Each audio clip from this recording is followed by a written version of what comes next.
बड़ा आसान सा मफ़हूम है। कुरान में फरमाता है उदखुलू फिस्सिल्मि काफ़ा, तुम इस्लाम में मुकम्मल तौर से दाखिल हो जाओ।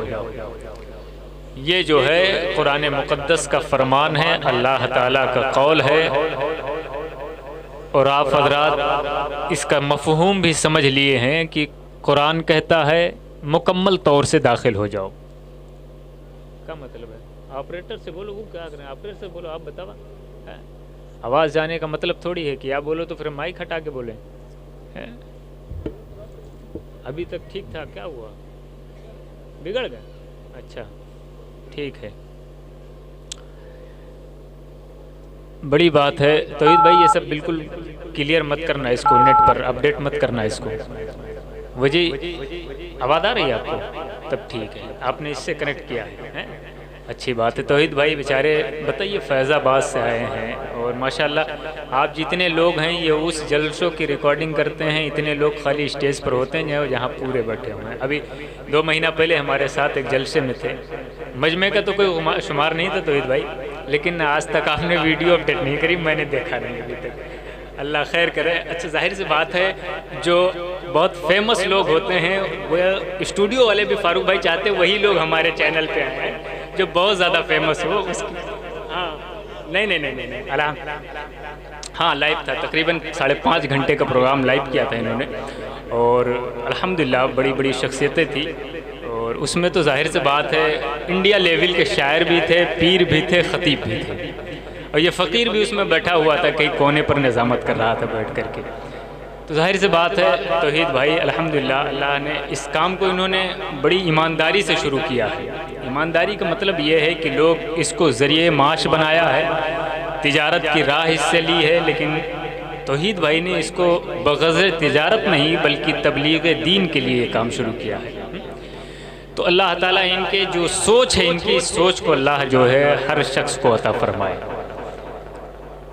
हज़रात बड़ी मोहब्बत के साथ आपने अपने जलसे में शिरकत किया। मैंने जब कुरान की आयत पढ़ी ना उदखुलू फिस्सिल्मि काफ़ा, तुम इस्लाम में मुकम्मल तौर से दाखिल हो जाओ। अब मुकम्मल तौर से जाहिर से बात है बहुत मुश्किल अमर हो गया इस्लाम में इस वक्त दाखिल होना। मुकम्मल तौर से दाखिल होने के लिए आपको बहुत कुछ छोड़ना पड़ेगा और बहुत कुछ क्या कुछ नहीं छोड़ना चाहते हैं। मेरा मकसद किसी पर तंज नहीं, मेरा मकसद किसी को टारगेट करना नहीं, मेरा मकसद है सिर्फ दीन को आप तक पहुंचा देना। समझ रहे हैं आप? वरना लोग अगर अपने ऊपर उसको ले लेंगे तो ये मेरी सोच की गलती नहीं है, ये हमारी आप की सोच की गलती है कि हम उसको अपने ऊपर महमूल कर लेते हैं। समझ रहे हैं आप? मेरा मकसद है सिर्फ दीन को, दीन रसूल को, दीन मुस्तफ़ा को आप तक पहुंचाना, वो भी जो सच्ची बात है। इसलिए कि मैं वो बातें नहीं करता हूँ जिसको लाग लपेट वाली बात कहते हैं। इसलिए कुरान कहता है वक़ूलू क़ौलन सदीदा युस्लिह लकुम आमालुकुम व यग़फिर लकुम ज़ुनूबकुम। जब तुम बात करो तो सच्ची बात करो, उससे फ़ायदा क्या होना है? युस्लिह लकुम, आपके आमाल की इस्लाह हो जाएगी, वयग़फिर लकुम ज़ुनूबकुम, और आपके गुनाह बख्श दिए जाएंगे। तो ये कुरान कहता है अगर हम फिर सच्ची बात ना करें तो जाहिर से बात है कि हम पर क़यामत के दिन आपसे पहले जो है डंडे चल जाएंगे, आपसे पहले हम पर लाठियां चलेंगी कि तुमको मौलवी मौलाना बनाया गया था, तुमको वरसतुल अंबिया का ताज दिया गया था, लोग तुम्हारे हाथ चूमते थे, पैर चूमते थे, तुम्हारे आने पर लोग नारे लगाते थे और तुमने सच्ची बात नहीं की, सच्ची नबी की बात हदीस नहीं पहुंचाई, तुमने अपने मतलब की बात की है। तो हम अपने मतलब की बात ना करें, मानने वाला चाहे एक आदमी हो लेकिन अल्लाह उसके रसूल की बात बताई जाए, एक आदमी मानने वाला। ये नाम का जलसा है जिसे गौसे आजम कहा जाता है, शहनशाह बगदाद कहा जाता है, शहनशाह अकलीम विलायत भी कहा जाता है, सैयदुल औलिया सनदुल औलिया कहा जाता है, उन्हें गौसुस सकलैन भी कहा जाता है। पूरी दुनिया के सबसे बड़े वली का नाम शहनशाह बगदाद सैयदना शेख अब्दुल कादिर जिलानी अल बगदादी, उनके नाम से इस महफिल को मंसूब किया गया है। तो जाहिर से बात है इतने बड़े पीर के नाम से ये महफिल मंसूब की गई है कि जिसके बारे में उलमा फरमाते हैं कि उनका नाम का जिक्र भी वजीफा हुआ करता है, उनके नाम का जिक्र भी वजीफा हुआ करता है। तो जाहिर है हम गौसे आज़म के नाम की महफिल बसा करके, रचा करके हम ये चाहते हैं कि गौसे आज़म खुश हो जाए, और जब गौसे आज़म खुश हो जाएंगे तो गौसे आज़म के नाना भी खुश हो जाएंगे, और जब नाना खुश हो जाएंगे तो गौसे आज़म के नाना जब खुश होंगे तो फिर अल्लाह खुश हो जाएगा। हमें महफिल में आकर के अपने बुजुर्गों को खुश करना चाहिए और किसी को खुश नहीं करना चाहिए। कोई भी आदमी रहे खुश चाहे नाराज, अगर अल्लाह के रसूल और अल्लाह नाराज हो गया तो फिर कायनात समझ लो नाराज है। लिहाजा हमें क्या चाहिए कि हमें अल्लाह उसके रसूल को खुश करना चाहिए। इंशाअल्लाह हम अल्लाह उसके रसूल को खुश करने वाली बात करेंगे। आला हजरत एक शेर में लिखते हैं गौसे आज़म के हवाले से कि वाह क्या मर्तबा ऐ गौस है बाला तेरा, वाह क्या मर्तबा ऐ गौस है बाला तेरा, ऊंचे ऊंचों के सरों से कदम आला तेरा, ऊंचे ऊंचों के सरों से कदम आला तेरा, नबवी में है आलवी फसल बुतूली गुलशन, हसनी फूल हुसैनी है महकना तेरा, हसनी फूल हुसैनी है महकना तेरा, इब्ने ज़हरा को मुबारक हो अरूसे कुदरत, कादरी पाए तसद्दुक मेरे दूल्हा तेरा, इब्ने ज़हरा को मुबारक हो अरूसे कुदरत, कादरी पाए तसद्दुक मेरे दूल्हा तेरा, मेरे दूल्हा तेरा, क्या दबे जिस पे हिमायत का हो पंजा तेरा, शेर को खतरे में लाता नहीं कुत्ता तेरा, क्या दबे जिस पे हिमायत का हो पंजा तेरा, शेर को खतरे में लाता नहीं कुत्ता तेरा। आला हजरत जब कभी शेर कहते हैं फारूक भाई तो ऐसे नहीं कहते। आला हजरत के जहन में कोई वाकया होता है, कोई बात होती है, तब आला हजरत शेर कहते हैं। सिर्फ आला हजरत जबानी जमा खर्च नहीं करते थे, आला हजरत इश्क की बुनियाद पर शायरी किया करते थे। आला हजरत ने जो शेर लिखा है कि शेर को खतरे में लाता नहीं कुत्ता तेरा, ये बताएं ये फितरत है, निजामे दुनिया है कि शेर के सामने कोई जानवर टिक नहीं सकता। फारूक भाई, शेर के सामने कोई जानवर नहीं टिक सकता है, कितना भी बड़ा, कितना भी अजीमुल जिस्म हो, लेकिन शेर की दहाड़, उसकी पकड़ के सामने सब मजबूर हैं। लेकिन वो कैसा कुत्ता था जिसने शेर को फाड़ दिया। आपने कभी सुना एक वली थे अल्लाह के, जिन्हें अल्लामा शेख जाम अलैहिर्रहमा कहा जाता है। शेख वो जाम के रहने वाले थे। इत्तेफाक से गौसे आजम के नाम के चर्चे सुना तो कहा चलो बगदाद चलते हैं। और ये करते क्या थे, इनकी सवारी शेर की थी। ये शेर पर बैठते, अल्लाह वाले जो होते हैं ना, वो फिर शेर की सवारी करें चाहे जिसकी सवारी करें, सब उनके लिए जो है गर्दन झुकाए खड़े रहते हैं। शेर की सवारी करते थे, शेर पे बैठे और शेर पर बैठ करके उनका मिजाज था, जब किसी दोस्त से, किसी वली से मिलने जाते थे तो शेर पे बैठ के जाते थे। अपने मेयार के एतबार से, भाई कोई आदमी प्रधान है तो अच्छी गाड़ी से जाता है, कोई आदमी जिला पंचायत है तो अच्छी गाड़ी इस्तेमाल करता है, कोई आदमी इससे बड़े ओहदे पर है तो अच्छी गाड़ी का इस्तेमाल करता है। हर एक के साथ प्रोटोकॉल होता है। वो अल्लामा जाम जो थे, वो उनके साथ प्रोटोकॉल ये था कि वो शेर की सवारी करते थे। बुजुर्गों से मिलने, वलियों से मिलने जाते थे तो शेर की सवारी करते, और उनसे पहले कह दिया जाता कि भाई मैं आ रहा हूं, मेरे खाने का इंतजाम तो बात की बात है, लेकिन मेरे शेर के खाने का इंतजाम किया जाए। मेरा शेर खाता क्या, शेर तो भाई मांस खाता है ना, मेरे शेर के लिए खाने का इंतजाम किया जाए, गोश्त का इंतजाम किया जाए उसके लिए। अल्लामा जाम यही सोच करके गौसे आज़म की बारगाह में पहुंच गए। खबर पहुंचा दिया कि जाहिर है मैं तो बात की बात है, लेकिन मुझे पहले जो है मेरे शेर को खिलाया जाए, इसलिए मैं सवारी करता हूं, ये थक करके आता है तो इसे खाने पीने का इंतजाम किया जाए। ये तो गौसे आज़म का दरबार है, वहाँ कोई भी आए खाए। गौसे आज़म का लंगर पूरी दुनिया में है और लोग खा रहे हैं, पल रहे हैं, जी रहे हैं। अल्लामा जाम पहुंचे शेर पे बैठ करके। आज बताओ, कोई बुलेट पे चलता है तो साइकिल वाले को भाव नहीं देता है, समझ रहे हैं? कोई मारुति पे चलता है तो बुलेट वाले को भाव नहीं देता है। कोई फॉर्चूनर पे बैठ जाता है तो फिर इंडिगो, स्विफ्ट डिजायर वाले को भाव नहीं देता है। वजह क्या है कि इससे महंगी गाड़ी है। आप सोचें, अल्लामा जाम साहब शेर पे बैठते रहेंगे तो क्या आलम रहा होगा।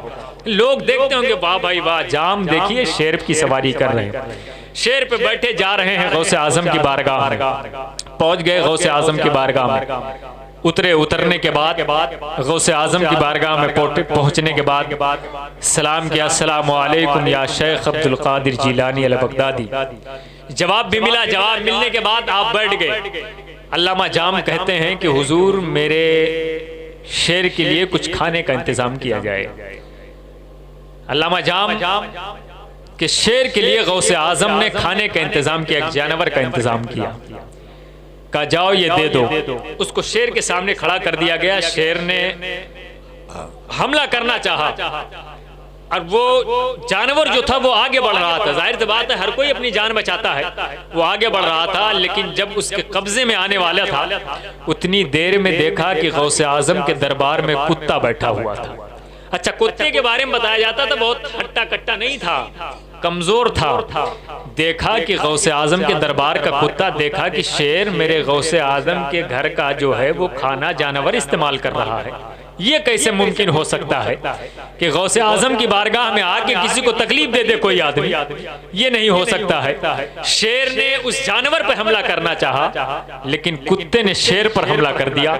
और शेर पर हमला ऐसा किया कि शेर ने फाड़ दिया शेर को। शेर रेजा रेजा हो गया। उसके बाद पूछा गया, लामा जाम ने कहा हुजूर ये तो खाने के लिए गया था, शेर खुद शिकार हो गया किसी चीज का। गौसे आदम ने फरमाया, लामा जाम वो तो मेरा कुत्ता था जिसने इसको फाड़ दिया। कहा हुजूर ये क्यों? कहा देखो कभी भी किसी की बारगाह में जाया करो तो अपने अंदर तकब्बुर लेकर के न जाया करो, अपने अंदर गुरूर और घमंड लेकर के न जाया करो कि मैं शेर की सवारी करता हूँ। ऐसे ऐसे लोग हैं जो शेरों को भी फाड़ देते हैं। तुम मेरी बारगाह में भी आए थे तो उसी तरह आए थे। यहाँ आने के बाद मैंने तो कुछ नहीं कहा, लेकिन आपने देखा कि मेरे कुत्ते ने तुम्हारे शेर को फाड़ दिया। उसी दरबार में बैठे रहे। अल्लामा जाम ने कहा हुजूर आज के बाद मैं जाऊंगा कहीं तो पहले से नहीं कहूंगा कि मेरे शेर के खाने का इंतजाम किया जाए। मैं कभी तकब्बुर के साथ किसी की बारगाह में नहीं जाऊंगा। आला हजरत ने इसी शेर को देखा था, इसी वाक़ियों को अपनी निगाह में रखा था। तब लिखा था कि जिस पर गौसे आजम की हिमायत का हाथ हो जाए, मदद का हाथ हो जाए, वो अगरचे कुत्ता भी हो तो शेरों को भी टक्कर देता है, शेरों को भी मुकाबिल में बर्दाश्त नहीं करता है। तो लिहाजा हम तो गौसे आजम के गुलामों के गुलाम हैं। तो जाहिर सी बात है हमें गौसे आजम जरूर हमारी मदद फरमाएंगे। गौसे आजम फरमाते हैं मैं चाहे जहां रहूं, कोई बंदा अगर मेरा नाम लेकर के मदद करता है तो मैं जरूर पहुंचता हूं। हमें चाहिए कि गौसे आजम से इतनी मोहब्बत की जाए, इतनी मोहब्बत की जाए गौसे आजम से कि हमारी रगों में गौसे आजम बस जाए, हमारी रगों में गौसे आजम बस जाए। अल्लामा सईद साहब बैठे हैं, गौसे आजम की बारगाह में एक चोर आया। उसने कहा हुजूर मैं मुरीद होना चाहता हूँ। कहा मैं मुरीद होना चाहता हूँ। गौसे आजम ने कहा हो जा, मुरीद होने में कौन सी बड़ी बात है। मैंने अभी तक आपसे नहीं कहा कि सुभान अल्लाह कहना, ना मैंने ये कहा कि आप नारा लगाना, बस आपको सुनना है खाली, और सुनने के बाद फैसला आपको करना है। गौसे आदम की बारगाह में आया, कहा हुजूर मुझे मुरीद होना है। गौसे आदम ने कहा हो जा मुरीद। कहा लेकिन हुजूर मेरी दो शर्तें हैं। कहा कौन सी शर्त है? कहा मेरी दो शर्तें हैं, एक मैं नमाज नहीं पढ़ता हूँ, नमाज नहीं पढ़ूंगा, एक मैं चोरी करता हूँ, चोरी नहीं छोड़ूंगा। गौसे आदम ने कहा यह तो शरीयत के खिलाफ बात है, ये नहीं हो सकता है, तुमको नमाज पढ़ना पड़ेगा, तुम्हें चोरी छोड़ना पड़ेगा। कहा हुजूर गौसे आजम मैंने आपसे वादा किया है, मुरीद तो मैं आप ही से हूँगा, मैं मुरीद किसी और से नहीं हो सकता है, हो सकता हूँ, लेकिन मैं दोनों शर्तों के साथ आपसे मुरीद हूँ। और आप बताइए मैं इतने दिन से चोरी कर रहा हूँ, आपके अल्लाह ने हमको अभी तक निभाया है, और आप कहते हैं मैं अल्लाह का बहुत खास बंदा हूँ, क्या आप मुझे इतना अथॉरिटी नहीं दे सकते हैं कि मैं चोरी करता रहूं? गौसे आजम ने कहा अच्छा तू मुरीद होना चाहता? कहा हुजूर मुझे मुरीद होना है, लेकिन दो काम जरूर करूंगा। गौसे आजम ने कहा चल ठीक है, लेकिन मेरी भी एक शर्त है। कहा हुजूर मैं आपकी एक नहीं 1000 शर्तें मानूंगा, लेकिन मुझे ये दो शर्तों पर आप अमल कर लीजिए। गौसे आदम ने कहा तेरी शर्त ये है कि तू चोरी करेगा? कहा जी हुजूर। कहा ये शर्त है कि नमाज नहीं पढ़ता? नहीं पढ़ेगा? कहा नहीं पढ़ेंगे। कहा अच्छा। गौसे आदम ने फरमाया मेरी एक शर्त कबूल करेगा? कहा हाँ हुजूर कबूल करूंगा। कहा मेरी ये शर्त है कि तू नमाज न पढ़ना, चोरी करना, लेकिन तू अजान के वक्त अजान दे देना। गौसे आदम ने कहा जब अजान का वक्त हो जाए तो अजान दे देना। उसने कहा जी हुजूर कोई बड़ी बात नहीं है, मैं जैसे अजान का वक्त होगा मैं फजर जोहर असर मगरिब सब में अजान दे दूंगा। कहा बस तेरा काम ये है, ये मेरी शर्त है, तू मेरी शर्त पे अमल करना, और मैंने तुम्हारी शर्त मान लिया। कहा हुजूर ठीक है। शर्त पूरी हो गई, वो गौसे आदम का मुरीद बन गया। और मुरीद बनने के बाद घर पहुंच गया। जब घर पहुंचा तो जब जोहर का टाइम हुआ तो वजू बना करके घर में खड़ा हो गया और अजान देना शुरू कर दिया। अल्लाहु अकबर, अल्लाहु अकबर, अजान देना शुरू कर दिया। असर का वक्त हुआ, वजू बनाया, अजान देना शुरू कर दिया। मगरिब का वक्त हुआ, अजान दिया, वजू करके अजान दिया, उसके बाद आराम कर लिया। बीवी ने कहा, भाई ये बताओ तुम्हें किसने नुस्खा बता दिया? ये तुम खाली अजान ही दोगे कि नमाज भी पढ़ोगे? नमाज कौन पढ़ेगा? तुम्हारे बाप दादा आके नमाज पढ़ेंगे क्या? नमाज भी तो पढ़ना पड़ेगा तुम्हें। तो उसने कहा, देख सुन, तू मेरी बीवी है, हुक्म मत चला। अर्रिजालु क़व्वामूना अलन निसा, मर्द हाकिम होते हैं औरतों पर। कहा, मुझ पर हुक्म मत चला। मैं आज अब्दुल कादिर जीलानी से वादा करके आया हूँ, मैं मुरीद भी होके आया हूँ और मैंने नमाज भी माफ करवा ली, चोरी भी करता रहूंगा। नमाज भी माफ करवा लिया, चोरी भी करता रहूंगा। कहा अब्दुल कादिर, कहा ठीक है, लेकिन कहा ये बात क्या हुई कि तू अजान देता है? कहा लेकिन गौसे पाक ने ये कहा है कि खाली अजान दे देना, इसलिए मैं खाली अजान देता रहूंगा। बात पूरी हो गई। कहा अच्छा चल ठीक है, तू एक नेक काम तो करने लगा है, लेकिन ये बता, इतने दिन हो गया चोरी नहीं किया, खाना कहाँ से आएगा? घर का चूल्हा कहाँ से जलेगा? जा किसी घर में चोरी करके ला तो हो सकता है घर का चूल्हा जल जाए, वरना खाने को नहीं मिलेगा। उसने कहा ठीक है, मेरी जोज़े मोहतरमा शरीक हयात, आज ही मैं किसी घर का जो है मुआयना करता हूँ, आज ही किसी घर का मुआयना करता हूँ, आज ही मैं किसी घर में घात लगा करके चोरी करता हूँ ताकि कुछ काम चल जाए। उसने कहा ठीक है। वो ईशा का वक्त हुआ, अजान दिया, अजान दे करके वो रात की तन्हाई काटता रहा, काटता रहा। काटने के बाद जब चोरों के निकलने का वक्त आया तो उसने सोचा अब ये वक्त सही है, अब चोरी के लिए तैयारी किया जाए। उसने बगदाद के एक बहुत अमीर घर को जो है घात लगा लिया, एक अमीर घर में सेंध लगा दिया। उसने कहा आज इसी घर में चोरी करूंगा, लंबे दिन हो गया चोरी भी नहीं किया, कुछ ज्यादा माल मिलेगा तो कुछ लंबे तक चलेगा। अच्छा, इसने जो है इरादा कर लिया पूरी तैयारी के साथ। तैयारी के साथ इसने रात के दूसरे पहर में ये तैयारी करके अपने लोगों को लेकर के निकला। बगदाद का जो सबसे अमीर गांव घर का शहर का अमीर आदमी था उसके घर में कूद गया, और कूदने के बाद जहां माल था, जहां खजाना था, वहां जा करके खजाने के पास बोरी लेकर के पहुंच गया। दरवाजा खोला तो खजाने से भरा हुआ, जल्दी जल्दी जल्दी जल्दी बोरी में भरना शुरू किया। जब जाहिर ज्यादा खजाना देखा तो लालच बढ़ती गई। फारूक भाई उसने सोचा कि थोड़ा से और भर लिया जाए, फिर सोचा थोड़ा और भर लिया जाए। लालच बढ़ती गई, लालच बुरी बला भी है। भरता गया भरता गया, देखा तो फजर का वक्त हो गया। फजर का वक्त हो गया। उसने कहा गौसे पाक से मैंने वादा किया है, वे वादा निभाऊंगा। उन्होंने जब मुझे दो चीजों की छूट दे दी है तो ये वादा मैं जरूर निभाऊंगा। उसने बोरी का मुंह बांधा, कंधे पे बोरी रखी, घर के आंगन में आ गया, बोरी एक तरफ रख के शुरू हो गया अल्लाहु अकबर, अल्लाहु अकबर। अजान देना शुरू कर दिया। जब अजान देने लगा तो लोग घर में सोचे आज मेरे घर के आंगन में कैसे अजान हो रही है? रोज तो मस्जिद में होती थी, आज घर के आंगन में अजान हो रही है। लोग हड़बड़ा के उठ गए। कहा ये अजान मस्जिद की नहीं, ये तो मेरे घर के आंगन की अजान है। लोग नमाजी थे, उठ गए। उठने के बाद देखा, कहा वाह, अल्लाह का बड़ा शुक्र है कि आज कोई अल्लाह का वली मेरे घर में आ गया है, कोई अल्लाह का वली मेरे घर में आ गया है। लोगों ने जल्दी जल्दी वजू बनाया, लोगों ने एक दूसरे को उठाना शुरू किया, जल्दी उठो जल्दी उठो। मस्जिद की आवाज नहीं थी, ये तो मेरे घर के आंगन में कोई अल्लाह का वली आ गया है। आज मौका मिला है अल्लाह के वली के पीछे नमाज पढ़ने का, जल्दी उठो वजू बनाओ, अल्लाह के वली के पीछे नमाज पढ़ा जाएगा। लोग घर में जग गए। अब तो चोर की हालत खराब हो गई, अब क्या करे वो? भागे तो कैसे भागे, जाए तो कैसे जाए? वो सोच रहा था भागता हूं तो फिर तो डंडे चलेंगे, लेकिन नहीं भागता हूं तो लोग मुझे जान जाएंगे कि ये चोर है। थोड़ी देर ठहरा रहा, देखा लोग वजू कर रहे हैं, एक जगह दो जगह, सब जागते ही जा रहे हैं। उसने सोचा कि ऐसा करो, अब नमाज पढ़ना शुरू कर दो। उसने वो बोरी जो माल की थी उसको अलग छुपा करके रखा। उसके बाद उसने 2 रकात नमाज सुन्नत की नियत बांध ली और खड़ा हो गया। वो लंबी रकात पढ़ रहा है, पता नहीं उसने पढ़ा क्या। अच्छा, मुसलमान था वो।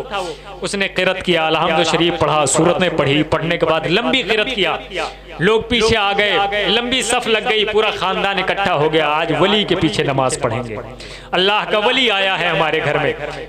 लोगों की लंबी सफे लगी। वो आदमी जो चोर था वो सजदा भी लंबा कर रहा है, रुकू भी लंबा कर रहा है। वो सोच रहा अब लोग चले जाएं, अब लोग चले जाएं, लेकिन वो तो इंतजार में थे कि आज ये अल्लाह का वली आया है, इसके पीछे हमें नमाज पढ़ना है। अच्छा कितना लंबा करता सजदा भाई, कितना लंबा रुकू करेगा, आखिरकार सलाम फेरना ही पड़ा उसको। सुन्नत पढ़ने के बाद सलाम फेरा, और सलाम फेरने के बाद पीछे से आवाज आई, हुजूर मुसल्ले पे तशरीफ ले चले, मैं तकबीर कहने जा रहा हूँ। उसने कहा भाई सुनो, मैं कोई इमाम नहीं, मैं कोई अल्लाह का वली नहीं, मैं तो चोर हूँ, आप चोर के पीछे कहाँ पड़े। तो पीछे से कहने वाले ने फारूक भाई कहा कि चोर कहीं अजान देता है, चोर कहीं लंबी नमाज पढ़ता है, आप मुझे बेवकूफ बना रहे हो, आप चोर नहीं हो, अल्लाह के वली हो, आप मुसल्ले पे चलिए, मैं तकबीर कहता हूँ। जब बात बड़ी तवील होती गई तो उसने कहा बचना मुश्किल है मेरे लिए। आखिरकार वो मुसल्ले पे पहुंच गया, और मुसल्ले पे पहुंच गया, पीछे तकबीर हुई, दिल में कह रहा मौला मुझसे गलती भी हो गई है, लेकिन तेरी बारगाह में मैं सजदा कर रहा हूँ, मेरी भी कबूल करना, पीछे वालों की कबूल कर लेना। दिल में ये भी सोच रहा है मेरी भी कबूल कर ले मौला, इसकी भी कबूल कर ले। अच्छा थोड़ी देर बाद उसने क़िरात किया, नमाज पढ़ाया, सलाम फेरा। अब जब लोग खड़े हो गए तो वो भी खड़ा हो गया। खड़े हो गए तो लोगों ने कहा सुनो अल्लाह का वली है, हाथ चूमना शुरू कर दो एक तरफ से। अब लोग पीछे से जुग दर जुग हजरत सब बसफ आ रहे हैं, हाथ चूमते जा रहे हैं। वो कह रहा मैं वली नहीं हूँ, मैं चोर हूँ। लोग कह रहे नहीं बेवकूफ बना रहे हो, कह रहा मैं वली नहीं चोर हूँ, कह रहा बेवकूफ बना रहे हो। लोग हाथ चूमते जा रहे हैं, वो अपने को चोर कहता जा रहा है। लोग हाथ चूमते जा रहे हैं, वो चोर कहता, कोई मानने के लिए तैयार नहीं है। कहा कैसे मानूंगा मैं आपको, आप चोर नहीं हो सकते। कोई चोर कभी इमामत करता है, कोई चोर कभी नमाज पढ़ाता है, कोई चोर कभी अजान देता है। बताओ फजर का वक्त हुआ, आपने मेरे घर में अजान दे दिया करके, आप अल्लाह के वली हैं। बात बढ़ती चली गई। उसने कहा अच्छा कोई बात नहीं, चलो हाथ चूम लो, इतना मौका ठीक है। आगे बात बढ़ गई, सोचा कि अब मुझे जाने की इजाजत दो। वो सोचा कि अब बढ़ें, अपने माल की तरफ उठाएं, बोरिया लेकर घर से बाहर निकले। जब उसने कहा कि अब मुझे इजाजत दे दो तो घर के मालिक ने कहा हुजूर आज मेरी किस्मत की मेराज है कि आज अल्लाह का वली मेरे घर में आया, 2 लुकमा नाश्ता करके जाइए आप मेरे घर से। कहा 2 लुकमे खा ले, मेरे रिस्क में बरकत हो जाएगी, अल्लाह ने भेजा है आपको। अच्छा बात बढ़ गई। उसने कहा भाई मैं चोर हूँ। कहा मैं चोर हूँ। कहा नहीं मैं मान नहीं सकता, चोर कभी अजान नहीं देता, चोर कभी नमाज नहीं पढ़ता, चोर कभी इतनी लंबी दुआ नहीं करता है। कहा मैं चोर हूँ। कहा नहीं 2 लुकमे नाश्ता करके जाइए। सुबह की सफेदी जाहिर हो गई। उस चोर ने दिल में सोचा वाह रे अब्दुल कादिर जिलानी, मैंने एक शर्त मानी, मैं परेशान हो गया। आपने 2 शर्तें मान लिया, कोई परेशानी आपको नहीं हुई है।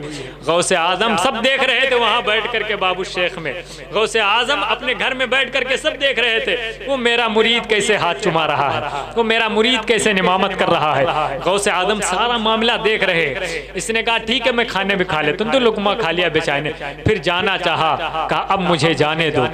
लोगों ने कहा हुजूर फिर तशरीफ लाना कभी। लेकिन उस बंदे ने कहा काश आज मैंने जो नमाज पढ़ी थी ये नमाज दुनिया को दिखाने के लिए थी। जो नमाज पढ़ी थी मैं अपने आप को चोर बचने, चोर से हूँ, चोर ना लोग समझे, उसको बचाने के लिए पढ़ी थी। दिल में कहा मौला आज के बाद किसी दुनियादार को दिखाने के लिए नहीं, आज से नमाज पढ़ूंगा तो तुझे दिखाने के लिए पढ़ूंगा, आज से नमाज पढ़ूंगा तो तुझे राजी करने के लिए पढ़ूंगा।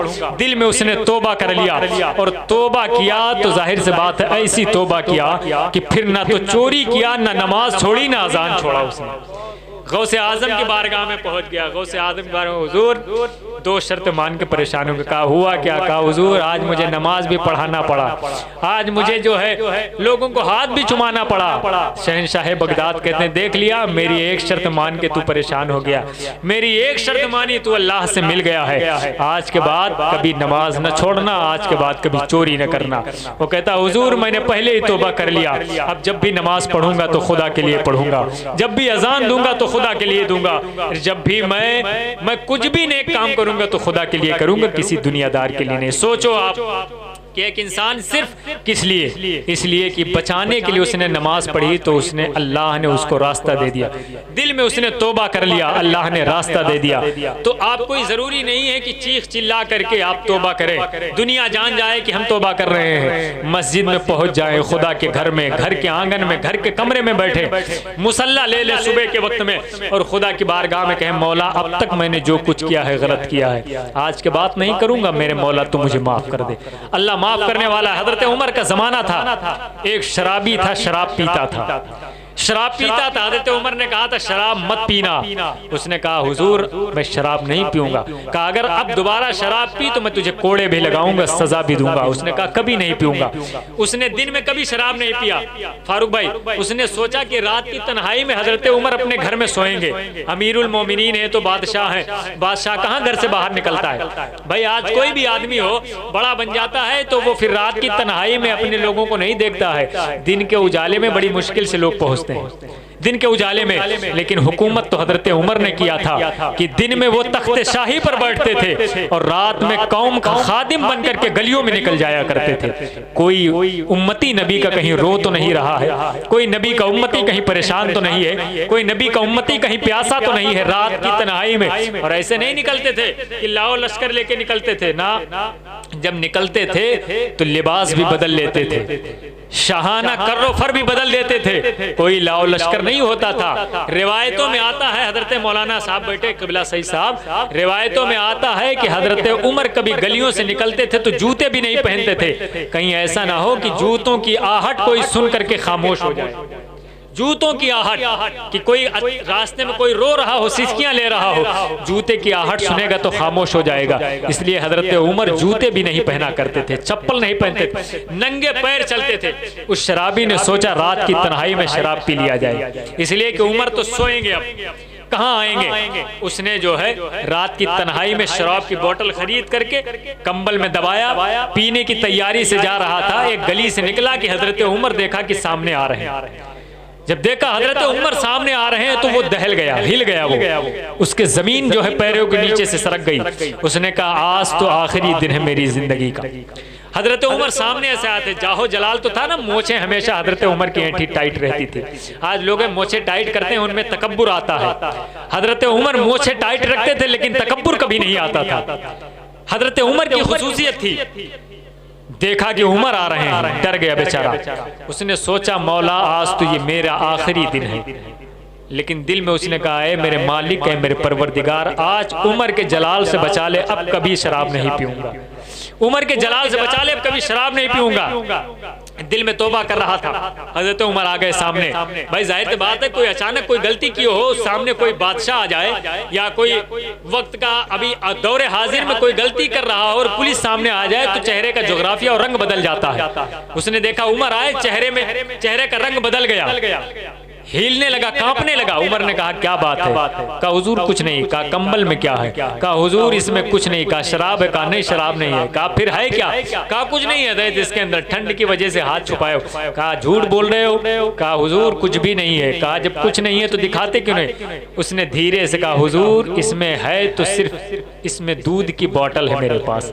कहा दूध है तो दिखाता क्यों नहीं? इतनी रात में दूध लाने की जरूरत क्या है? उसने कहा हुजूर मेरे बच्चे रो रहे थे, मेरी बीवी ने कहा दूध का इंतजाम करो, मैं जाकर के रात की तन्हाई में दूध का इंतजाम किया हूँ, दूध रखा हुआ। हज़रत उमर ने कहा फिर दिखाओ दूध है।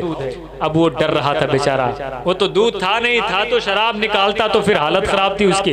उसने दिल में कहा या अल्लाह आज बचा ले, आज के बाद नहीं पीऊंगा, या अल्लाह आज बचा ले, आज के बाद कभी नहीं पीऊंगा। उसने कंबल से निकालते निकालते किसी तरीके से निकाला और निकालने के बाद सामने किया तो उस बोतल में दूध ही थी, शराब नहीं थी उसके अंदर। जब उसने देखा कि ये शराब की बोतल दूध बन गई तो वो खुद शराबी हैरत में था। वो कह रहा था या अल्लाह ये क्या हुआ? उसके बाद उसने सारा मामला हजरत उमर के सामने रखा। कहा हुजूर हकीकत में शराब थी लेकिन मैंने दिल से तौबा कर लिया है, अल्लाह ने शराब को दूध बना दिया है, अल्लाह ने शराब को दूध बना दिया है। तो आप सोचिए कि दिल से एक बार तौबा कर लें, अल्लाह ताला शराब को दूध बना देता है। तो बताओ क्या हमारी तौबा को अल्लाह नहीं कबूल करेगा? अल्लाह कबूल करता है। हमें चाहिए कि हम खुदा की बारगाह में तौबा करें, हमें चाहिए कि हम खुदा की बारगाह में अपने सर को झुकाएं, इसलिए कि खुदा का कुछ नहीं बिगड़ेगा आप तौबा नहीं करेंगे तो, लेकिन आपका सब कुछ बिगड़ जाएगा। मरने के बाद आपको जवाब देना है, साजिद रजा को जवाब नहीं देना है। मरने के बाद मौलाना सईद साहब को जवाब नहीं देना, जवाब आपको देना है। काम मेरा है बताना, अमल करें ना करें ये जिम्मेदारी मेरी नहीं है। समझ रहे आप? अमल कराने की जिम्मेदारी मेरी नहीं है, इसलिए कि कुरान में फरमाया गया है यह ऐ महबूब तुमको चाहते हो हिदायत देना, उसको हिदायत नहीं दे सकते हो, तुम्हारा काम है रास्ता दिखा दो, मेरा काम है हिदायत दे देना। समझ रहे? मेरा काम है दीन की बातें बता देना, मेरा ये काम है कि मस्जिद इधर है मस्जिद में जाओ, मेरा ये काम नहीं है कि हाथ पकड़ करके आपको मस्जिद तक ले जाऊं। समझ रहे? मेरा काम है बता देना। अगर मैं नहीं बताऊंगा तो कयामत के दिन अल्लाह पूछेगा बताया क्यों नहीं था। एक वली थे, फारूक भाई वली थे, अल्लाह के बहुत बरगुजीदा वली थे। रात भर इबादत करते थे, रात भर रियाजत करते थे, रात भर सजदे में रहते थे, कयाम में रहते थे। जलजला आ गया जमीन में, अल्लाह के वली थे, जमीन के जलजले के झटके में वो भी आ गए। और जब झटके में आ गए तो उन्होंने कहा है मेरे मौला, मैंने तो तेरी रात भर इबादत किया है, मैं तुझे पूछता हूँ, तेरी इबादत करता हूँ, मैंने दुनियादारी भी छोड़ दिया है, जलजले के झटके में मैं कैसे आ गया? क्या तुम मुझसे राजी नहीं है? तो अल्लाह कहता है तूने जो कुछ किया अपने लिए किया, तूने जो कुछ किया अपने लिए किया है। तुझे चाहिए था कि तू भी अल्लाह से डरता था तो मेरे बंदों को भी डराना चाहिए। सिर्फ गोशा नशीन होकर के काम नहीं करना चाहिए, एक कोने में बैठ करके सिर्फ अल्लाह अल्लाह ना करो, बल्कि कौम को भी अल्लाह अल्लाह करने का तरीका बताओ। ये सबसे बड़ी बात है, समझ रहे आप? सबसे बड़ी बात है दुनिया में रहो लेकिन दुनिया दिल में ना आने पाए। हमारे उलमा फरमाते हैं कि ये दुनिया एक कश्ती के मानिंद है, एक नाव के मानिंद है। समझ रही? ये जिंदगी जो है एक नाव के मानिंद है। लोगों ने पूछा कैसे? कहा दुनिया कश्ती के मानिंद है, अगर आप दुनिया में हैं तो ठीक है, लेकिन दुनिया आप में आई तो आप डूब जाएंगे। जैसे कश्ती अगर पानी पे है तो तैरेगी, अगर कश्ती में पानी आ गया तो कश्ती डूब जाती है। लिहाजा हम दुनिया में तो रहें लेकिन दुनिया हमारे अंदर ना आने पाए। हमें दुनिया से बेरगबती नहीं होना चाहिए। बेरगबती से मतलब नहीं है, मतलब ये है कि दुनिया में रह करके हराम से बचें। हम गौसे आजम का जिक्र करते हैं फारूक भाई, गौसे आजम के अब्बा जो थे ना, गौसे आजम के वालिद रदियल्लाहु ताला अन्हु, उन्होंने एक वाकया था ना कि कोई सेब खा लिया था। वाकया आपने बहुत सुना होगा, सेब खा लिया था उन्होंने, दरियाए दजला के किनारे से बहता जा रहा था, सेब खा लिया। और खाने के बाद थोड़ी देर के बाद अल्लाह का खौफ दिल में आ गया कि यार पता नहीं ये किसका सेब है, कयामत के दिन अगर उसने कहा कि मेरा सेब ला करके दो तो मैं कहाँ से दूंगा। भाई जाहिर है बाप किसके थे? गौसे आजम के बाप थे, तो हलालो हराम तो जानते थे ना। उन्होंने कहा ठीक है मैं इस सेब की कीमत अदा करता हूँ। दरियाए दजला के किनारे चलते गए, देखा कि एक बाग है जहाँ सेब का दरख्त है और वो दरिया की तरफ लटक रहा है, दरिया की तरफ उसकी झाड़ें लटक रही हैं। उन्होंने कहा हो सकता है इसी बाग का सेब। वो पहुंच गए उस बाग के अंदर, देखा तो एक नूरानी चेहरे वाले इंसान बैठे थे। उन्होंने कहा हुजूर अस्सलाम वालेकुम, कहा वालेकुम अस्सलाम। चेहरे से देखा तो वो भी नूरानी, उन्होंने देखा तो ये भी नूरानी। एक नूर से मिल रहा था, एक नस्ल से मिल रही थी, एक असल से मिल रही थी। एक तरफ हुसैनी खून था, एक तरफ हसनी खून था, दोनों की मुलाकात होने वाली थी। इधर हजरत गौसे आजम के वालिद हैं, इधर हजरत गौसे आजम के नाना हैं। बाग के मालिक है गौसे आजम के नाना, और बाग के मालिक का सेब खाया था गौसे पाक के वालिद ने। कीमत चुकाने पहुंच गए, कहा हुजूर आपकी बाग से सेब जा रहा था, मैंने खा लिया है, मैं चाहता हूं कि कीमत अदा कर दूं, कीमत अदा कर दूं। तो गौसे आजम के नाना, वो कहा ना किसी ने, हजरत बैठे हैं, फारसी का एक जुमला है कि वलीरा वली मी शनाशद, वली वली को पहचानता है। गौसे आजम के नाना ने जान लिया था कि ये गौसे आजम के बाप बनेंगे। वली ने वली को पहचान लिया, कहा हुजूर मैं आया हूँ सेब की कीमत अदा करने, बता दें उस सेब की कीमत क्या है। कहा कौन सा सेब? कहा इस दरिया से बहता जा रहा था, रास्ते में भूख की शिद्दत थी, मैंने खा लिया। जाहिर सी बात है बाग अगर किसी का हो सेब का और एक सेब लोग खा लें तो लोग कहेंगे ठीक है कोई बात नहीं, आपने खा लिया कोई बात नहीं, दो चार की जरूरत हो तो और ले सकते हैं। लेकिन गौसे आजम के नाना भी जानते थे और गौसे आजम के अब्बा भी जानते थे, वली वली से मिल रहा है, नूर नूर से मिल रहा है। मेरे नबी का नूर था, वो शिकम से मुंतकिल होते हुए कहाँ पहुंच रहा है। सेब एक तो वसीला बन गया था, सेब एक वसीला बना था, पहुंच गए। कहा कीमत अदा करना है। गौसे आजम के नाना ने कहा कीमत बड़ी महंगी पड़ेगी। कहा हुजूर क्या कीमत देनी पड़ेगी, कितना पैसा देना पड़ेगा? कहा पैसा नहीं, तुम मेरी बाग की खिदमत करोगे। कहा तैयार हूं मैं। कहा कितने दिन करने पड़ेंगे? कहा 12 साल तक। तकरीबन कम व बेश 12 साल तक बइख्तिलाफ रिवायत 12 साल तक करनी पड़ेगी। कहा एक सेब की कीमत 12 साल की नौकरी, कहाँ 12 साल की नौकरी करनी पड़ेगी। आज तो हम फारूक भाई ठेले पे पहुंचते हैं ना, पहले अंगूर से एक दाना तोड़ते हैं, चेक करते हैं मीठा है कि नहीं मीठा है। अगर आपने बगैर इजाजत अंगूर के मालिक से ठेले से एक दाना अंगूर का खाया, उसका भी हिसाब देना पड़ेगा आपको।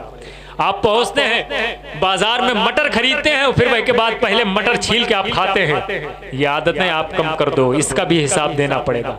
अगर खाना है तो पहले पूछ लीजिए, चेक करना है तो पहले पूछ लीजिए, बाद में आप अंगूर का खोशा तोड़ें।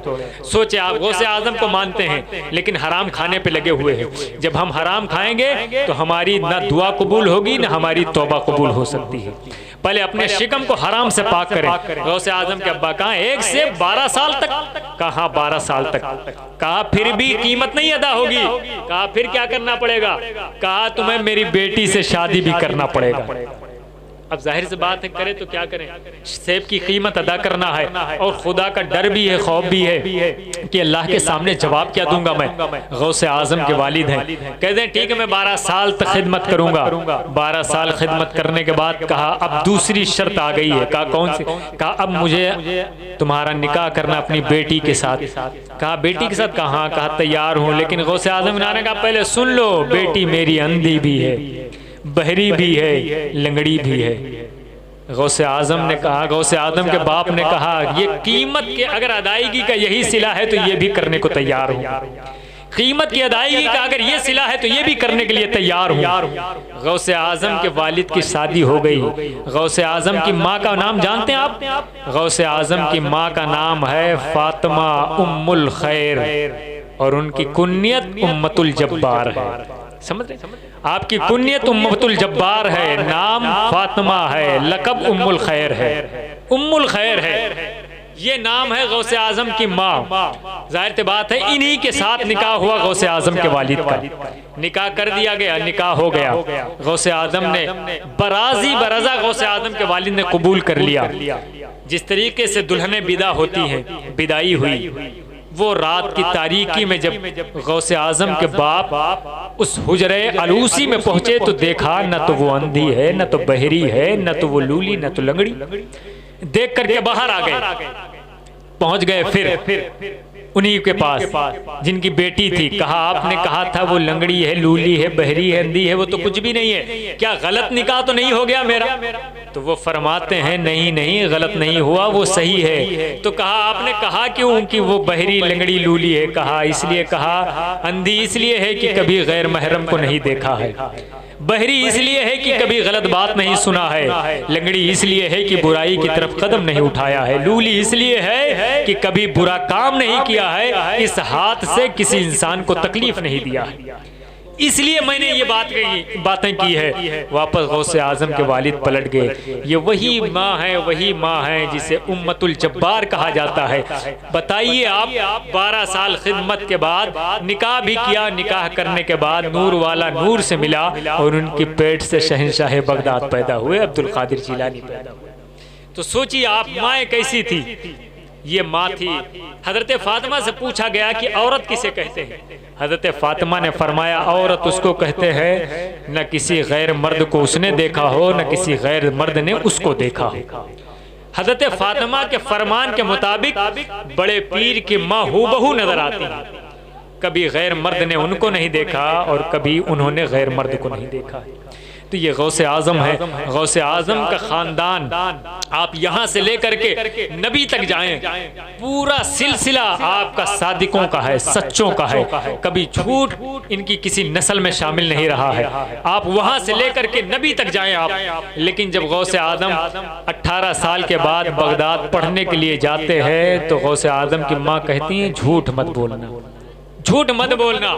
लेकिन आपने कभी गौर किया कि गौसे पाक सच्चे, उनके वालिद सच्चे, उनके नाना सच्चे, उनके बाप सच्चे, उनके दादा सच्चे, सिलसिला बसिलसिला नबी तक सब सच्चे। लेकिन गौसे माँ बाप की माँ क्यों कहती हैं कि बेटा झूठ न बोलना? गौसे आजम तक कहने का मतलब नहीं था, बिलवास्ता सामने तो गौसे आजम थे, लेकिन देना दर्स किसको था? गौसे आजम के मानने वाले को था। कि मैं अपने बेटे से कह रही हूँ झूठ मत बोलना, लेकिन मेरे बेटे के चाहने वालों तुम भी झूठ मत बोलना। तो जाहिर सी बात है गौसे आदम की तालीम थी झूठ मत बोलना, गौसे आदम की तालीम थी हलाल खाना हराम कभी न खाना, गौसे आदम की तालीम थी सच्चाई की तरफ कदम उठाना बुराई की तरफ न जाना, जब कभी गवाही देना तो सच्ची गवाही देना, कभी झूठी गवाही न देना। लेकिन हम तो खाली गौसे आदम का नाम लेते हैं, काम हमारा सब किसी और का है। समझ रहे हैं आप? तो गौसे आज़म के नाम पर हमें बोलना भी चाहिए, गौसे आज़म के नाम पर हमें जो है सच्चाई का सामना करना चाहिए। गौसे आज़म राज़ी तो सब राज़ी है, अल्लाह के रसूल के बहुत चहीते बंदे, अल्लाह के रसूल के बहुत करीबी। आप सोचिए कि बस चंद पुश्तों के बाद मेरे नबी से सिलसिला मिलता है बगदाद वाले आका का। तो हमें चाहिए कि शहंशाह बगदाद से बेपनाह मोहब्बत करें, इतनी मोहब्बत करें, इतनी मोहब्बत करें कि क़यामत के दिन जब उधर कहें मेरे नबी उम्मती उम्मती, ये एक रिवायत भी है मिलती है कि मैदान क़यामत में सारे नबी नफ्सी नफ्सी कहेंगे, मेरे नबी उम्मती उम्मती कहेंगे, वहीं खड़े होकर गौसे आज़म भी कहेंगे मुरीदी मुरीदी मुरीदी मुरीदी। उधर वो उम्मती उम्मती कहेंगे, गौसे आज़म मुरीदी मुरीदी कहेंगे। नबी अपनी उम्मत को बुलाएंगे, गौसे आज़म अपने मुरीद को बुलाएंगे। इसलिए कि गौसे आज़म ने बगदाद में रहने से पहले खुदा से वादा किया था कि मेरे मौला मैं बगदाद में तेरे दीन की तबलीग इस शर्त पे करूंगा कि जितने मेरे चाहने वाले हों उसको सबको बख्श देना, जितने चाहने वाले हो सबको बख्श देना। तो जाहिर सी बात है हम तो अल्हम्दुलिल्लाह गौसे आज़म के मानने वाले हैं, लेकिन शर्त इसके साथ ये भी है कि गौसे आज़म ने 40 साल तक फजर के वजू से इशा की नमाज पढ़ी है, ठीक है। 15 साल तक एक पैर पे खड़े होकर के कुरान मुक़द्दस की तिलावत किया है। 3 साल तक बगैर खाए जंगल में एक बुर्ज में आपने रह करके खुदा की इबादत किया है। तो जाकर कहीं इतना बड़ा मर्तबा मिला है। अल्लाह जिसको जितना बड़ा मर्तबा देता है अल्लाह इम्तिहान भी उतना ही सख्त लेता है। तो जाहिर सी बात है गौसे आदम का मर्तबा ऐसे नहीं है, हम तो 2 टाइम की 5 टाइम की 4 टाइम की नमाज पढ़ते हैं तो हम सोचते हैं बड़े भारी जो है हमें लोग वली मान लें, हमें बहुत बड़ा अल्लाह का करीबी मान लें। गौसे आजम 40 साल, गौसे आजम 15 साल, गौसे आजम बगैर खाए पिए 3 साल इबादत पर इबादत कर रहे हैं। और अल्लाह क्या कह रहा है कि गौसे आजम अब तो खा लो, अब तो खा लो। गौसे आजम को रब कसमें दे दे करके खिलाता है, तब कहीं जाकर के गौसे आजम खाते हैं। तो जाहिर सी बात है ये गौसे पाक के नाम की महफिल है और गौसे पाक के नाम की महफिलों में हमें दिल जमई के साथ मोहब्बत के साथ बैठना चाहिए। लेकिन मेरी एक गुजारिश आपसे ये है, नमाज एक ऐसी इबादत है, नमाज वाली इबादत इतनी अफजल है, इतनी अफजल है कि उस इबादत के आगे कोई इबादत फजीलत नहीं रखती है। समझ रहे हैं आप? नमाज अहम्मुल इबादत है, हमें नमाज की पाबंदी करने के बाद फिर सारे काम करना चाहिए। और हो सकता है कभी कभी अल्लाह वालों की महफिल में बैठ करके लोगों का दिल सुधर जाता है, वो उस वक्त से नमाजी हो जाते हैं। गौसे आदम की भी तकरीरें होती थी, गौसे आदम भी खिताब किया करते थे। गौसे आदम की महफिल में 70-70 हज़ार लोग बैठते थे, कभी कभी 4-4 हज़ार लोग वासिल बिल्लाह हो जाया करते थे। 400-400 लोगों का जनाजा उठता था गौसे आदम की महफिल से। लोगों ने पूछा हुजूर ये क्या आप तकरीर करते हैं लोग इंतकाल कर जाते हैं? गौसे आजम ने फरमाते हैं गौसे आदम कि मैं जब तकरीर करता हूं तो लोगों पे अल्लाह का खौफ इतना तारी होता है, इतना तारी होता है कि लोग खुदा के खौफ से मर जाया करते हैं। समझ रहा? इतना खौफ तारी होता है। बताते हैं रावी बताते हैं कि 400 लोग अल्लाह के वली बनते थे, न जाने कितने तौबा करते थे गौसे आजम की बारगाह में। तो ये हकीकत बात है, वो ज़बान गौसे आज़म की थी और सुनने वाले गौसे आज़म के खुद्दाम थे। समझ रहे? यहाँ ज़बान गुनहगार साजिद की है तो असर कहाँ से पड़ेगा?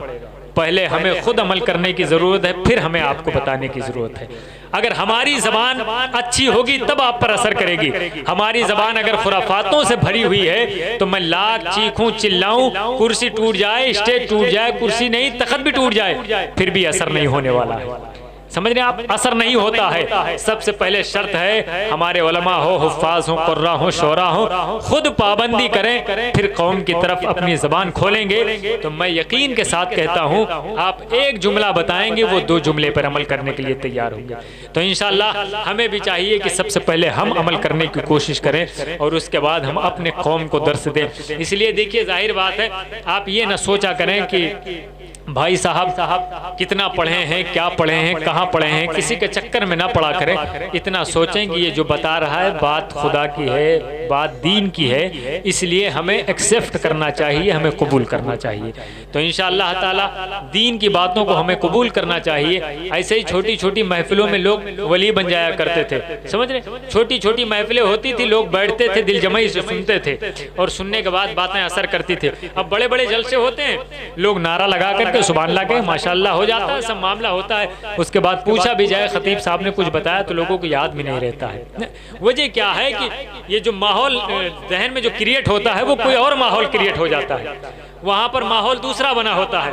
लेकिन जो थोड़ी छोटी महफिलें होती है वहाँ पर लोग गौर से सुनते भी हैं, समझते भी हैं। तो लिहाजा हमें गौर से सुनना चाहिए, समझना चाहिए और बुजुर्गों के कौल पर अमल करना चाहिए। गौसे आदम फरमाते हैं कि मैं जाहिर से बात है बचपन में वली था, बचपन में पैदा होते लोगों ने पूछा था कि हुजूर आपको कब पता चला कि आप अल्लाह के वली हैं? तो गौसे आदम ने फरमाया फारूक भाई कि जब मैं मदरसे पढ़ने जाता था तभी मुझे पता चल गया था मैं अल्लाह के वली हूँ। लोगों ने पूछा कैसे? कहा इसलिए कि जब मैं चलता था तो फरिश्ते कहते थे ए लोगो हट जाओ अल्लाह का वली आ रहा है, अरे लोगों रास्ता दे दो अल्लाह का वली आ रहा है। जब मैं मदरसे में दस्तगाह में पहुंचता था, बच्चे अगर बैठे रहते थे चटाइयों पर, फरिश्ते पहले पहुंच करके कहते थे ए हट जाओ यहाँ से अल्लाह का वली आ रहा है, ए लोगों उठ जाओ यहाँ से अल्लाह का वली आ रहा है। जाहिर तो बात है मैं वो जुमला सुना करता था उनका कि ये लोग कह रहे हैं अल्लाह का वली आ रहा था। गौसे आदम कहते हैं जभी से मैं जान गया कि मैं अल्लाह का वली हूँ। मैं जाता था तो लोग रास्ते छोड़ दिया करते थे, मैं जहाँ बैठता था लोग हट जाया करते थे, मैं खड़ा होता था तो लोग ताजीम किया करते थे। गौसे आदम की बारगाह ऐसी बारगाह है, सिर्फ आप नहीं जिन्नात जिन्नातों के सरदार ये भी गौसे आदम की बारगाह में आकर के घुटने टेक दिया करते थे। समझ रहे आप, वो बड़े बड़े वाक़ई हुए जिन्ना के गौसे आदम की दरबार की बारगाह में, और गौसे आदम ने सबको लाइन पे लगा दिया। गौसे आदम के जमाने में कोई जिन्नात किसी को परेशान नहीं कर सकता था, कोई शैतान किसी पर हमला नहीं कर सकता था, इसलिए कि जिन्नातों के सरदार ने कहा था कि जब तक इस कुतुब की हुकूमत है बगदाद में कोई किसी पर तकलीफ का वार नहीं कर सकता है।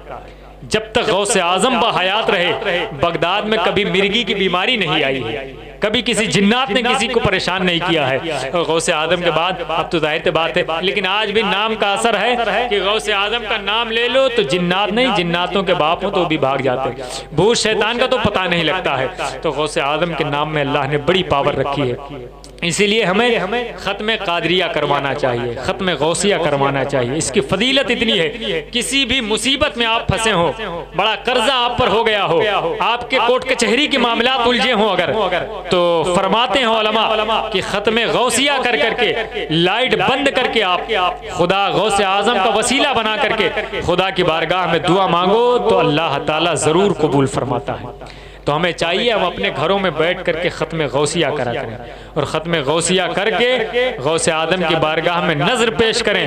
11 किस्म के खाने रख करके और 11 आदमी को बुलाया जाए जिसमें 11 लोग पढ़ने वाले होते हैं, और फिर उसको पढ़ करके गौसे आदम के तवस्सुल से खुदा से बलाओं की दूरी के लिए दुआ की जाए। तो गौसे आदम और उलमा फरमाते हैं कि ख़त्म गौसिया से तमाम बलाएँ दूर होती हैं। लिहाजा हमें गौसे पाक के नाम से ख़त्म कादरिया ख़त्म गौसिया शरीफ करना चाहिए, और चलते फिरते या गौस अल मदद का नारा लगाना चाहिए। समझ रहे आप, इंशाअल्लाह ताला हम कभी भी कहीं भी रहें, कोई मुसीबत आए या गौस अल मदद कहें, पहले ये टैबलेट ले को देखें फिर उसके बाद असर देखिएगा इसका। बड़ी एनर्जी फुल पावरफुल है ये टैबलेट, जहाँ चाहें गौसे आजम का नाम ले। मैं अपने तजर्बे की बात बताता हूँ, मेरे खुद मुझ पर बीती हुई बात। अजमेर शरीफ में गया तकरीबन आज से 10-11 साल पहले, 11 क्या 15 साल पहले मैं राजस्थान में तालीम हासिल कर रहा था, जामिया हनफिया नजमुल उलूम मकराना में। मैंने तकरीबन 5 साल उस दयार में रह करके गरीब नवाज के दयार में रहकर तालीम हासिल की। एक मरतबा उर्स की तकरीब के वक्त मैं जाना चाहा, गरीब नवाज के दरबार में पहुंचा, और पहुंचने के साथ मैंने सोचा कि आज मैं जन्नती दरवाजे से गुजरूंगा। मुंबई के बड़े मोटे ताज़े लोग थे, उनके बीच में मैं था, और मैं पतला दुबला जैसे पहले था, जैसे आज हूँ, जैसे आज था वैसे पहले था। तो मैं सोचा कि किसी तरीके से इनसे बीच में रह करके जन्नती दरवाजे थे गरीब नवाज की बारगाह में पहुंच जाऊंगा। तो सोचा, लेकिन एक भीड़ ऐसी आई कि मैं दब गया, और जब दबा तो मुझे दरबार गरीब नवाज का है, लेकिन याद आया या गौस अल मदद, दरबार गरीब नवाज का याद आया या गौसल मदद। फौरी तौर पर जैसे मैंने कहा या गौसल मदद, जैसे किसी ने उठा करके मुझे केबिन में डाल दिया। वहाँ लोग खड़े थे, उन्होंने फौरन मुझे उठाया और उठा करके वो हरी जाली लगी हुई थी उसके अंदर डाल दिया। उसके बाद वहाँ सिक्योरिटी वाले थे, कहा बेटा जब तुम कमजोर थे तो क्या जरूरत थी भीड़ में आने के लिए, दोबारा मत आना। उन्होंने अंदर अंदर ले जा करके मुझे बाहर निकाला। मैंने बाद में सोचा ये गौसे आजम की मदद है, मैं यहाँ बैठा हूँ, गौसे आजम वहाँ से मदद कर रहे हैं। तो कभी आजमा करके देखें, कभी तजर्बा करके देखें, कहीं भी रहे मुसीबतों में फंसे हैं, या गौसल मदद, या गौसल मदद। आपको एनर्जी न मिल जाए तब कहना आप, लेकिन दिल सच्चा होना चाहिए, गौसे आजम की मोहब्बत से शर्मसार होना चाहिए। समझ रहे आप? तो इंशाअल्लाह ताला हम गौसे आजम का जिक्र भी करेंगे, उनकी फिक्र से अपनी फिक्र को पारसा करेंगे। आला हजरत फरमाते हैं तू है वो गौस की हर गौस है शैदा तेरा, तू है वो गैस की हर गैस है प्यासा तेरा। सूरज अगलों के चमकते थे चमक कर डूबे, उफ़क़े नूर पर है महर दरख्शा तेरा। जो वली कब्ल थे या बाद हुए या होंगे, सब अदब रखते हैं दिल में मेरे आका तेरा। जिसको सौ फर्द सरापा बफरागा तोड़े, तंग होकर जो उतरने को हो नीमा तेरा, तंग होकर जो उतरने को हो नीमा तेरा। फ़ख्रे आका में रजा और भी एक नज़्म रफ़ी, चल लिखा लाए सना खानों में चेहरा तेरा। ये मक्ता किसी दूसरे मिस्र नात का था, मैंने पेश कर दिया। आला हजरत का कलाम है, जाहिर सी बात है पूरा कलाम सरकार गौसे आजम के हवाले से है, एक एक शेर एक एक वाक़ये की तरफ तर्जमानी करती है। तो जाहिर सी बात है सरकार बड़े पीर की बारगाह में दस्त बस्ता आप हाज़री दिया करें। कभी भी कहीं भी तन्हाई में बैठे हो, नबी पर दुरूद पढ़ के या गौसल मदद का जिक्र किया करें। इंशाअल्लाह ताला गौसे आजम आज भी मदद करेंगे, क़यामत के दिन भी मदद करेंगे। इसलिए गौसे आजम ने फरमाया था कि ऐ मेरे मुरीदो तुम्हें खौफ करने की ज़रूरत नहीं है। समझ रहे हैं आप? ऐ मेरे मुरीदो तुम्हें खौफ करने डरने की ज़रूरत नहीं है, इसलिए कि तुमने अपना दिल अब्दुल कादिर को दे दिया है, और अब्दुल कादिर ने अपना सब कुछ अपने खुदा को दे दिया है, और खुदा ने मुकम्मल पावर मुझे दे दिया है। तो जाहिर सी बात है मुरीदी ला तखफ कहकर तसल्ली दी गुलामों को। समझा?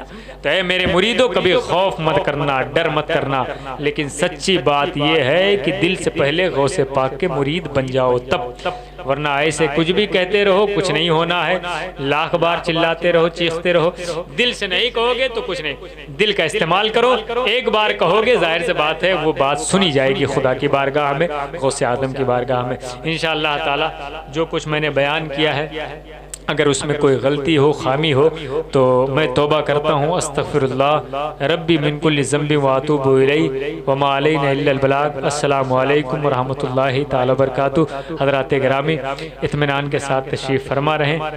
हज़रत अल्लामा मौलाना सईद अहमद साहब क़िबला अशरफ़ी से भी आप कुछ देर गुफ्तगू समात फरमा लें, फिर इसका उसके बाद जो आपके प्रोग्राम या आपके जो साहिब खाना है जिस एतबार से कहेंगे उस एतबार से करेंगे। लेकिन एक बात याद रखें दोस्त, या तो प्रोग्राम मगरिब बाद हो या मगरिब से पहले हो। बीच में जो कुछ नमाज़ पढ़ने वाले लोग हैं बेचारे, वो नमाज़ पढ़ते हैं या नमाज़ पढ़ने के लिए नहीं जा पाते हैं, या तो फिर बीच में ये हुक्म हो कि जिसको पढ़ने जाना है चला जाए, है ना। तो इसलिए जो है भाई हम जलसा कर रहे हैं, ये हकीकत बात है, लेकिन वो आदमी है ना जिसको आप 24-24 कहते हो ना, वो हम पर तंज करता है बैठ करके कि देखो उधर ईशा की नमाज हो रही, ये सुन्नी है, इन्हें नमाज से कोई मतलब नहीं, खाली मिलाद से मतलब है। ऐसा नहीं होना चाहिए। हम मिलाद से भी मतलब रखते हैं, नमाज से भी मतलब रखते हैं। हमें नमाज भी पढ़ना है, मिलाद भी करना है। अल्लाह ने फरमाया है वमन युती रसूल फ़क़द अता अल्लाह, जिसने रसूल की इताअत की गोया उसने अल्लाह की इताअत की। लिहाजा हम रसूल की भी इताअत करेंगे और अल्लाह की बारगाह में सजदा भी करेंगे। मैं गुजारिश करूंगा जिसने नमाज नहीं पढ़ी है वो प्रोग्राम के बाद जरूर नमाज पढ़ लेंगे, इसलिए कि नमाज के बगैर कोई अमल कबूल नहीं किया जाता है। लिहाजा नमाज आप पढ़ें, और नमाज अल्लाह की इबादत है। क़यामत के दिन सबसे पहले पूछा जाएगा नमाज के बारे में। समझ रहे? हाँ, सबसे पहले कोई भी सवाल नहीं, पहले पूछा जाएगा नमाज कितनी पढ़ी, ये पूछा जाएगा। पहला सवाल क़यामत में नमाज के हवाले से। फैसला किस पे होगा? फैसला उस पे होगा जिन्होंने अपनी नस्लों को बगैर किसी वजह के कत्ल कर दिया है। किसी बाप ने अगर अपनी बेटी को कत्ल किया है तो फैसला सबसे पहले इस पर होगा क़यामत में, और पूछा सबसे पहले नमाज के बारे में जाएगा। तो लिहाजा हमें नमाज की भी तैयारी करना है, मिलाद की भी तैयारी करना है। हम नबी का मिलाद भी मनाएंगे और नबी की लाई हुई नमाज इंशाअल्लाह ताला हम अदा करते रहेंगे। अस्सलामु अलैकुम व रहमतुल्लाहि व बरकातहू।